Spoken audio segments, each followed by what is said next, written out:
ጤና ይስጥልኝ። ወደ ውጭ ሀገር ለስራ ለመሄድ እንደዚሁም ለተለያዩ አገልግሎቶች ከወንጀል ነፃ ሰርተፊኬት ከፌደራል ፖሊስ ኮሚሽን ማውጣት የምትፈልጉና አስቸጋሪ የነበረው አሰራር ላይ አዲስ መመሪያ ወጥቷል። እንኳን ደስ አላችሁ። ይህንን መረጃ እምነግራችሁ ነው የሚሆነው። አብራችሁ እንድትቆዩና ይህንን መረጃ እንድትሰሙት ጋብዛችኋለሁ። የወንጀል ነፃ ሰርተፊኬት አሰጣጥ እንግዲህ በጣም ከፍተኛ ቅሬታ ሲቀርብበት በተለይም ወደ ውጭ ሀገር ወደ መካከለኛው ምስራቅና ወደ ሌሎች ሀገሮች ለስራ የሚሄዱ ዜጎች የወንጀል ነፃ ሰርተፊኬትን ለማግኘት አዲስ አበባ በሚገኘው የፌደራል ፖሊስ ፎረንሲክ ምርመራ ክፍል ለረጅም ሰዓታት በብርድና በፀሐይ የሚሰቃዩበት፣ ለእንግልት የሚደረጉበት፣ አልፎም ደግሞ እንደዚሁ ለተለያዩ ደላሎች፣ ለሌቦች የሚጋለጡበትና ለተለያዩ ችግሮች የሚጋለጡበት ነበረ። ይህንንም በተመለከተ መንግስት ይህንን አሰራሩን እንዲቀይርና ይህንን የዜጎችን መንገላታት እንዲያስቀር የተለያዩ አስተያየቶች ሲሰጡ ቆይቶ ነበር። በመንግስቱ በኩልም እንግዲህ በተለይ በፌደራል ፖሊስ ኮሚሽን ይህንን እንግልት ሊያስቀር የሚችሉ የተለያዩ አሰራሮችን ተግባራዊ ለማድረግ ሲሰራበት ቆይቷል። እንግዲህ ከዛሬ ግንቦት 6 ቀን 2018 ጀምሮ ወደ መካከለኛው ምስራቅ ለስራ የሚሄዱ ዜጎች የወንጀል ነፃ ሰርተፊኬት ለማግኘት አዲስ አበባ በሚገኘው ፎረንሲክ ምርመራ ክፍል በተለምዶ ጥቁር አንበሳ አካባቢ በአካል መገኘት እንደማይጠበቅባቸው ነው የፌደራል ፖሊስ ያስታወቀው። እነዚህ ተገልጋዮችም ዜጎች እንግዲህ አገልግሎቱን በስራና ክህሎት ሚኒስቴር ማዕከላትና በየኤጀንሲዎቻቸው በኩል ባሉበት አካባቢ ይህንን ከወንጀል ነፃ ሰርተፊኬት ማግኘት ይችላሉ ነው የተባለው። እንግዲህ ህጋዊ መንገድ በመከተልም ከዘራፊዎችና ለከፍተኛ ውጪ ከሚዳሩ ህገወጥ ደላሎች ራስን መጠበቅ እንደሚገባ ነው የፌደራል ፖሊስ ኮሚሽን የገለጸው። ፖሊስም እንግዲህ ቅሬታዎች ካሏቸው ዜጎች ወይም ተገልጋዮች ተጨማሪ ጥቆማዎችን እንዲያደርጉለት ነው ለህብረተሰቡ ጥያቄ ያቀረበው።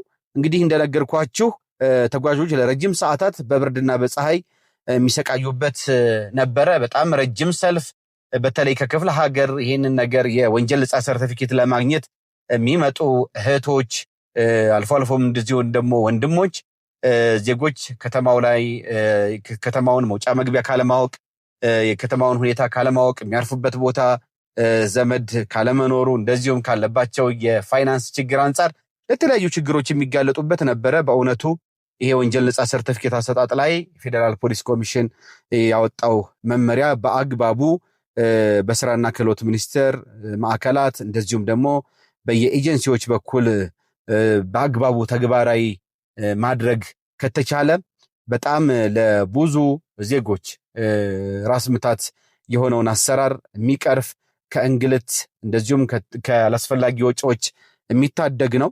ስለዚህ እንግዲህ በስራና ክህሎት ሚኒስቴርን በኩል በየስራ ክፍሎቹ እንደዚሁም በኤጀንሲዎች በኩል እንዲሰራል የተባለው ወይም አዲስ መመሪያ ተጨማሪ ቁጥጥሮችና ተጨማሪ ክትትሎችን ይፈልጋል። ምክንያቱም አንድ አዲስ መመሪያ ሲወጣ ችግሩን ያቃልላል ተብሎ የሚወጣው መመሪያ የሚወጣው ህግ አትኩሮት ተደርጎበት ክትትል ካልተደረገ አሰራሩን ብቻ በሌላ መልኩ እንዲሰራ ማድረግ ወይ መመሪያ ማውጣት ብቻ ችግሩን በዘላቂነት ላይቀርፈው ይችላል። አንዳንዴ እንደውም ከበፊቱ የባሰ እንግልትን ያስከትላል።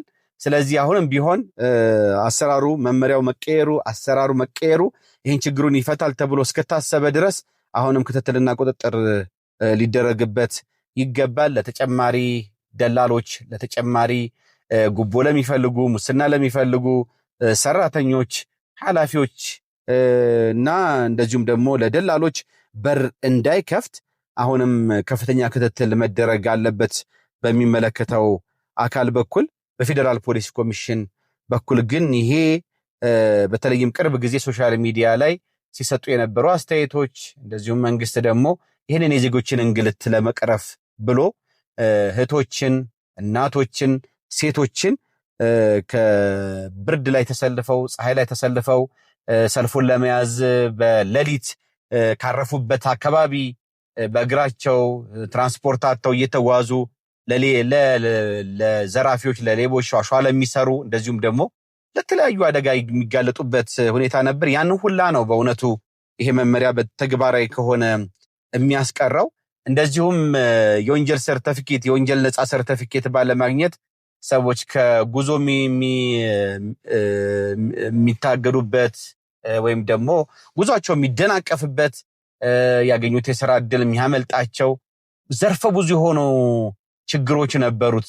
እንደዚሁም ደላሎች ደግሞ ይሄን የወንጀል ነፃ ሰርቲፊኬት በአጭር መንገድ እናወጣላችኋለን እንዲገኝ እናደርጋለን በሚል ሐሰት መረጃ በመናገር የዜጎችን ገንዘብ አላግባብ የሚበሉበት እንደዚሁም ውስጥ ያሉ ሰራተኞች ኃላፊዎች ምንም ሳይሏቸው ነገር ግን የሚያቆሰው እንዳለ በማስመሰል አንዳንዴ የተቋሙ ሰራተኞች ምንም በሌሉበት ሁኔታ ምንም አይነት በህግ አግባብ ስራቸውንም እየሰሩ ባለበት ሁኔታ የተቋሙን ሰራተኞች ስም የሚያጠፉበትና ሁሉም ሰራተኛ በሙሉ ሙሰኛ ጉቦኛ ሆኖ እንደሆነ አድርገው በመሳል ዜጎችም እንደዛ አይነት ስሜት እንዲሰማቸው የማድረግ ሁላ ኢምፓክት ነበረው። ስለዚህ ይሄን ሁላ ነገር ዘርዘር አድርገን ስናይ ይሄን ሁላ ነገር የሚቀርፍ ነው።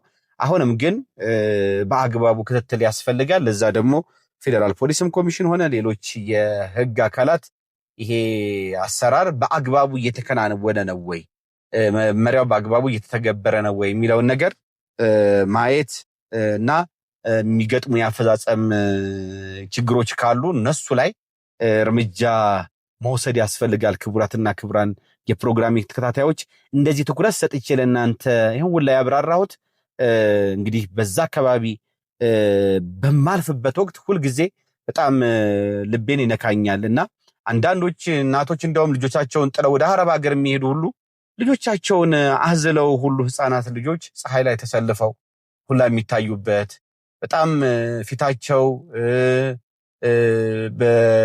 በመንገላታት በፀሐይ የጠቆረ እህቶች እናቶች በድካም የዛለ ከክፍለ ሀገር የመጡ በጣም ብዛት ያላቸው ወገኖቻችን የሚሰለፉበት ነበርና ይሄንን በእውነቱ የሚያቃልል ነገር ነው። በቀጣይም እንግዲህ እንዲህ አይነት እንግልትን ሊቀንሱ የሚችሉ የዜጎችን እንግልት ሊቀንሱ የሚችሉ የተለያዩ አሰራሮች በሌሎችም መስሪያ ቤቶች ተግባራዊ ቢደረጉ እና ተፈጻሚነት ቢኖራቸው ሸክሞቻችንን ችግሮቻችንን እያቀለልን እንሄዳለን የሚል ሐሳብ አለኝ። ውድና የተከበራችሁ ፕሮግራሚንግ ተከታታዮች አብራችሁ ስለነበራችሁና ይህንን መረጃ ለእናንተም ስላደረስኩ እናንተም ስላደመጣችሁ ደስ ብሎኛል። በሌላ ጠቃሚ መረጃዎች ህግና ህግ ነክ መረጃዎች ማብራሪያዎች የህግ ምክርና ትንታኔዎች እንገናኛለን።